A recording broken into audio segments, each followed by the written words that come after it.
trigger happy and I give less than a fuck. Love me or hate me, I'ma show enough, rip shit up. It's Mr. Nothing, nice on a mic stand. Mic in the left and the zest in my right hand. I took a puff, had enough now, hold up. If that was Indo, niggas getting rolled up. What's going on, folks? This is Acid Roots. I'm going to review Weezer's 2005 album, Make Believe. Now, this came after Weezer's 2002 album, The Lion and the Witch. But this album was particularly large just because of the hit single, Beverly Hills, which charted extremely high back in the spring and summer of 2005. And pretty much was like an album of like the 2000s that was a rock album that lasted for a while. I definitely feel like between this, Green Day's American Idiot, and like Panic at the Disco's A Fever You Can't Sweat Out. There was a number of records, and then you could throw Fall Out Boy in there. These are some of the ones that had like repeat listens and probably went 2 and 3 and 4 times platinum and such. But really the thing about Beverly Hills is it was pretty inescapable throughout 2005. It was definitely a fan favorite and one that made a lot of noise. Pretty much I would almost say their largest song. Definitely a song that I remember from back in the day, but I kind of was trying to think if there were any other songs from this project that I remembered, but I did not quite hear as many. I think that the Beverly Hills song was quite as massive just to be able to have that kind of chart potential. But this did do pretty well.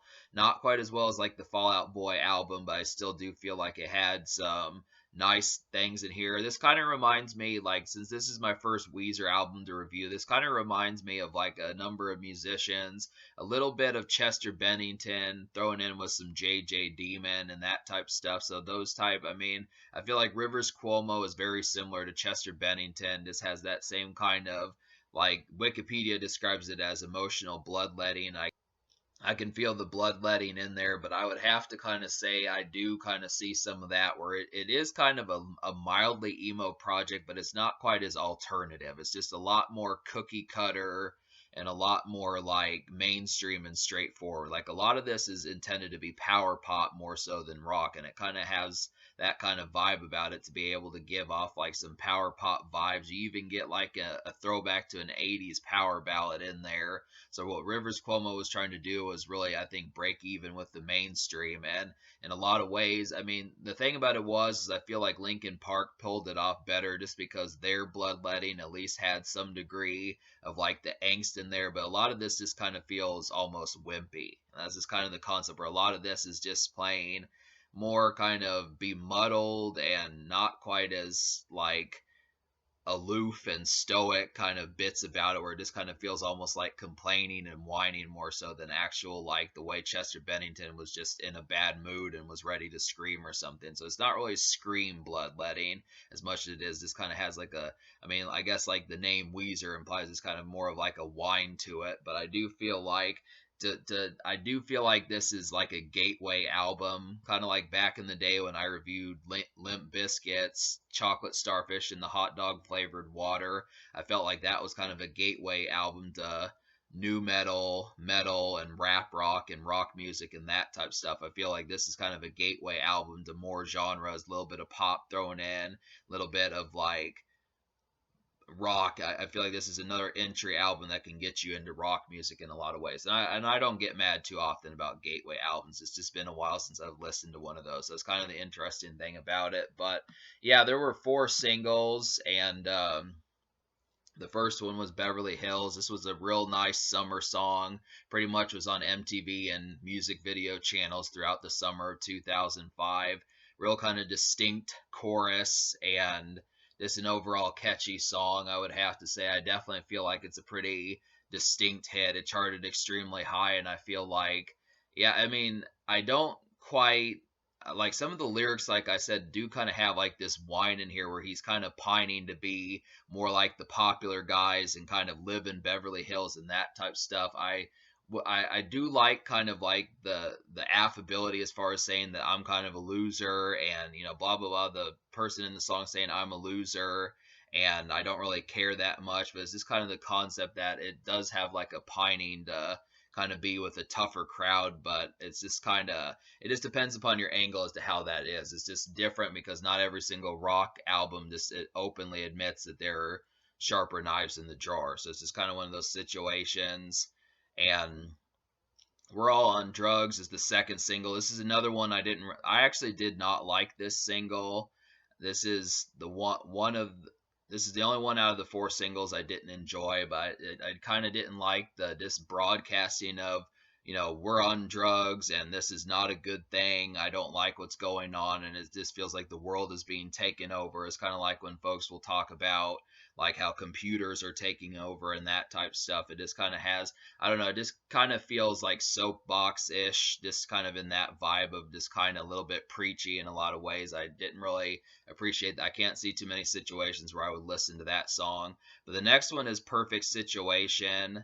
And this one felt like a real nice autumn song. This is a pretty nice one. I mean, the thing I like about Weezer is it kind of feels like a fall album. It just has a lot of real I mean, not a lot, but a good handful of songs that just feel like they're meant for like the autumn time.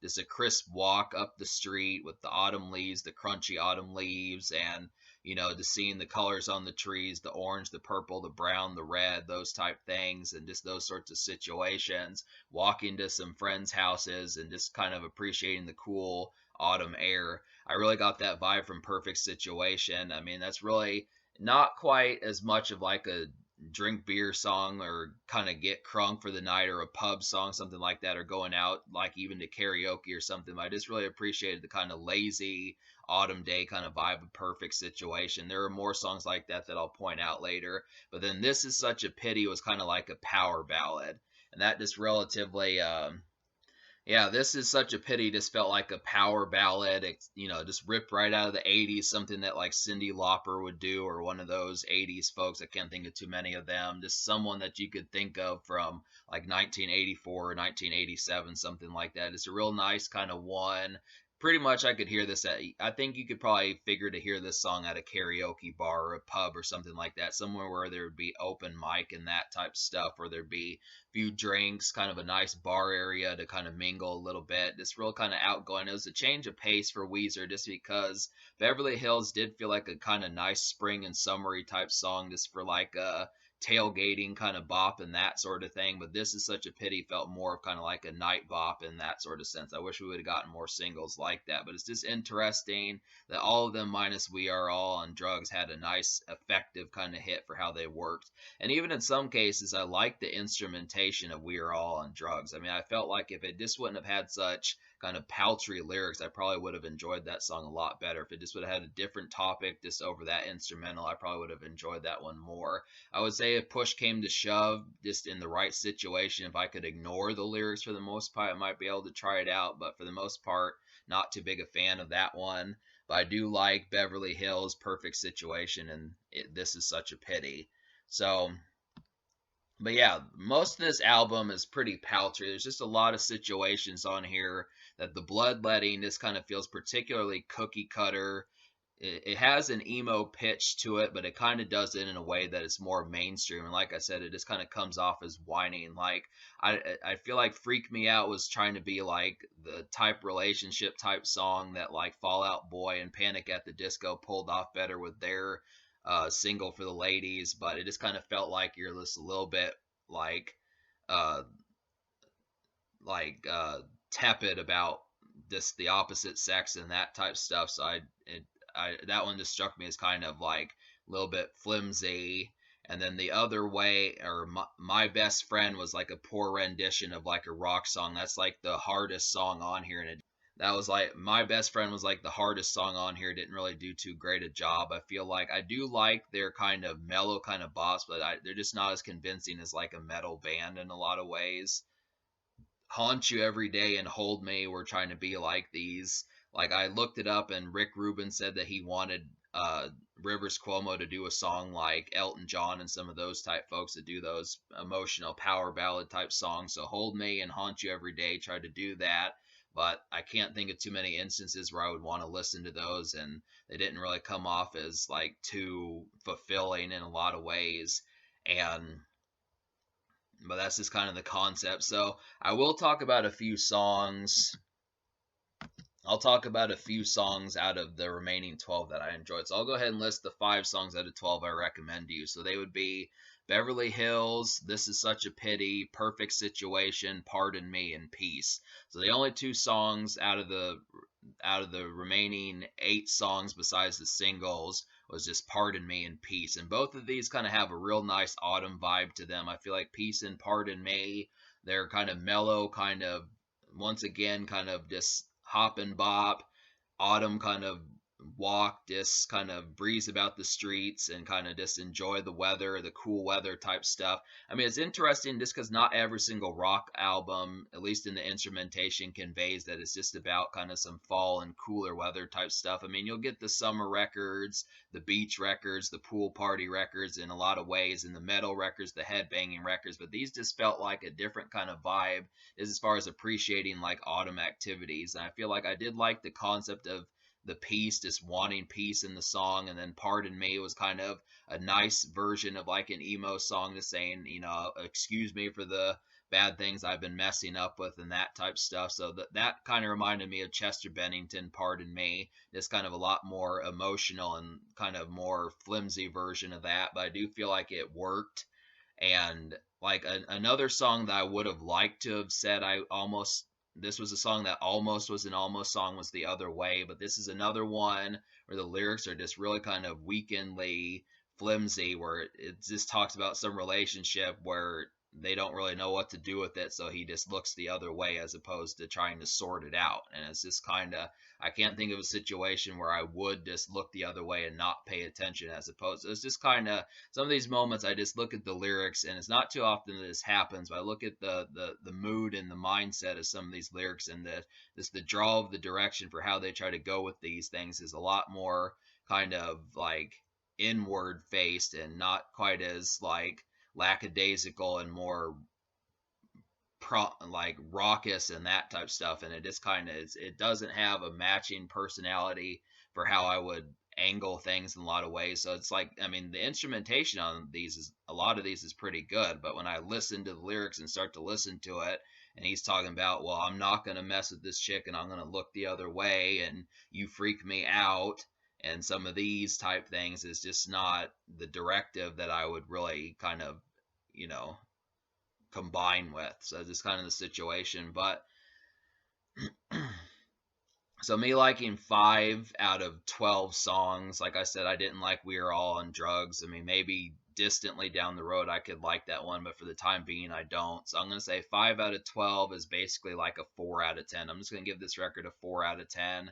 A little bit less than half. I felt like it probably could have done better in the sense I did like the directive for what they were trying to do. I do like this kind of commercial version of like a light bloodletting and emotional kind of tangent, but a lot of these, like I said, just felt like more like whining more so than the true pitch that folks like uh, Patrick Stump and Brendan Urie and like Chester Bennington kind of have on a more even bass pitch. It just kind of felt not quite as pronounced. And I think that's just kind of the concept, but it is good. I mean, this is a decent record. This is a gateway album just to kind of get you on the right foot and getting you out and moving. And I did like these autumn themed songs on top of that. So there is some good moments about this that were charming. This record does have charm, but it's just very flimsy. I think that's just like the whole portion.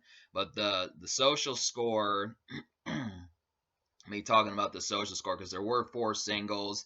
They all kind of had varying popularity. Beverly Hills is the largest. I think that hit like number 2 on the Billboard 100, but the only closest follow-up single is this Perfect Situation. So I'll just go ahead and give the social score a 6 out of 10, just because some of this does have some popular moments to kind of have with your friends. This is a decently social project, decent jaunt with the ladies and that type stuff, but it is kind of it's kind of inward based. That's just kind of the concept. It doesn't really have like the true take your shirt off and go crazy, have a few drinks, shriek, and get crazy and dance a bunch and that sort of stuff. This having this really kind of cutting loose. It's just kind of more you keep a composure about you almost too much in a sense. That's this kind of thing. But I still give it a 6 social.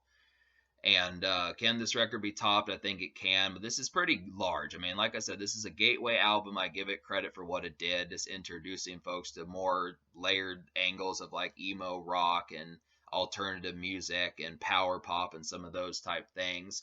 But in terms of the future, I mean, Weezer has been dropping EPs throughout this year. They've dropped one for each of the seasons. So that's interesting enough, but we'll just have to see what else goes along with it. But this is a little bit of a lukewarm project, but there are enough bubblers on here to say it's still worth getting.